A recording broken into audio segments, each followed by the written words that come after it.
Coral reefs are built by a foundation species that is the coral. And a coral, as it grows, it secretes a calcium carbonate or limestone skeleton. Okay, so that skeleton actually creates the foundation, the three-dimensional structure for the coral reef ecosystem. But unfortunately, as pH is decreasing, so as we're adding carbon dioxide to the atmosphere and as that's going into surface waters of the ocean, coral reefs are not growing as well, and in addition, they're also more prone to dissolving. So it's more difficult for that three-dimensional structure to persist over time as the ocean is becoming more acidic. My name is Maggie Johnson. I'm a marine geo postdoctoral fellow with the Smithsonian Institution based in Bocas del Toro, Panama, and I'm studying how coral reefs will survive in an era of a rapidly acidifying ocean. One of my first goals as part of my marine geo fellowship is to monitor the status of reefs around Bocas del Toro. And one of the ways that I'm doing this is by using digital photographs of the reef and monitoring changes in the reef over time. So what I do is I take the same set of photographs on an area of reef using a PVC frame, so I can essentially take the exact same photograph of the same patch of reef. I can go back 6 months later and then take that same photo again.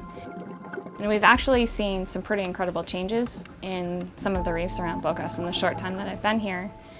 So for example, we first took photographs, let's say 7 months ago. We went back and took the photographs again 6 months later. And this was after we'd had a really intense warming event in Bocas, and we saw a lot of coral bleaching. And so at some of the sites, we can see how we have our healthy coral reefs beforehand, and after this bleaching event, we can see white corals in those photographs. And then the next step will be to go back to those same plots 6 months later and see how those corals fared following that bleaching event. Did they survive? Did they die? And what happened to that portion of reef?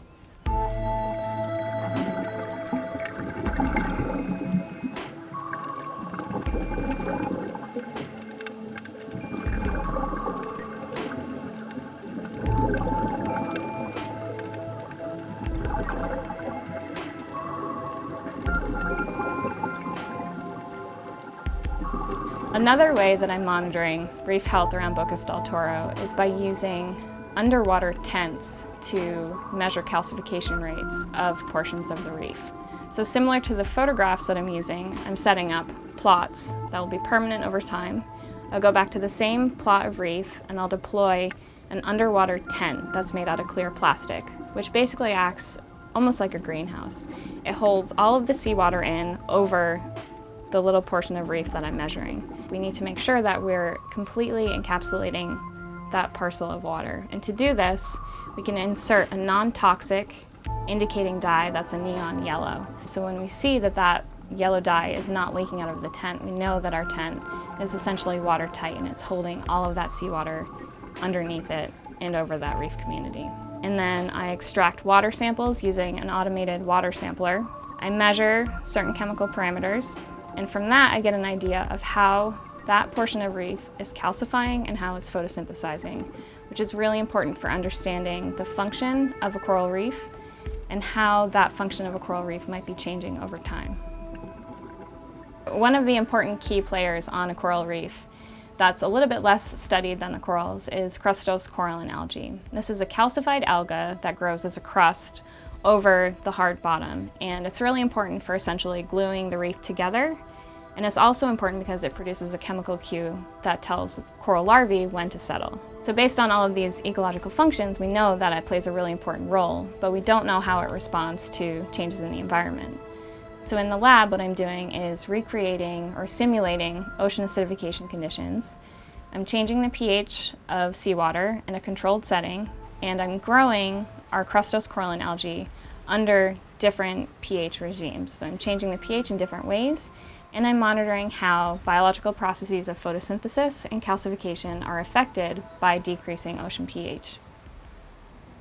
So the process of calcification by these corals that's contributing to reef building is really important to the services that coral reefs provide to people.